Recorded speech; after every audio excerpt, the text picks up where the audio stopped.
Hello साथीहरू, आज फेरि धेरै दिन बादमा मेरो आशिष थापा ब्लगमा हजुरहरूलाई स्वागत छ। र अब यत्रो दिन भयो मैले भिडियोहरू नबनाएको है, किनभने अहिले हामी भेलोरमा मेरो मिसेस बिमारी भएर भेलोरमा आएको छु। र अहिले यहाँबाट बाहिर देखिरहेको यो जग्गाहरू यो भेलोरको पहाडहरू हो, सानो सानो पहाडहरू हो। र हजुरहरूलाई अब धेरै दिन बादमा यसरी भिडियो बनाउँदाखेरि सानो हजुरहरूलाई यो भेलोरको भ्युजहरू है, भेलोरमा त अब यस्तो छ जग्गा, यो चाहिँ मेन जग्गाहरू हो।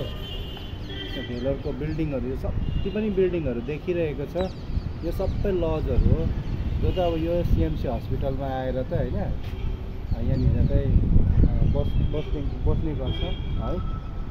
अब रुमहरू लिएर बस्छ, यो सबै रुमहरू हो। डाँडाहरू देखिरहेको छु, यो धेरै राम्रो जग्गा। यो त मेन भ्यू पोइन्ट जहाँनिर त एउटा टिपु सुल्तानको एउटा किल्ला भन्छ है।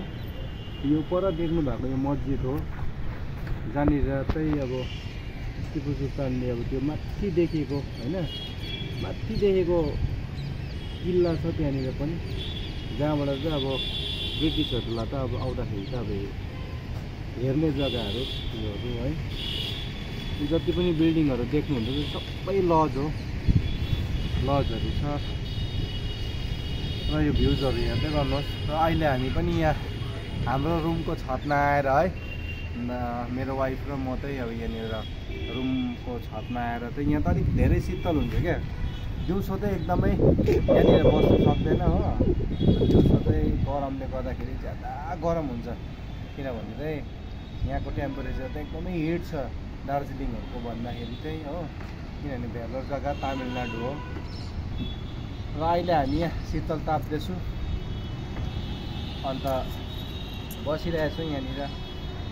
के गर्नु अब यस्तै छ, समय समयमा अब त्यसरी आएपछि यहाँनिर बस्नै पर्छ हामी।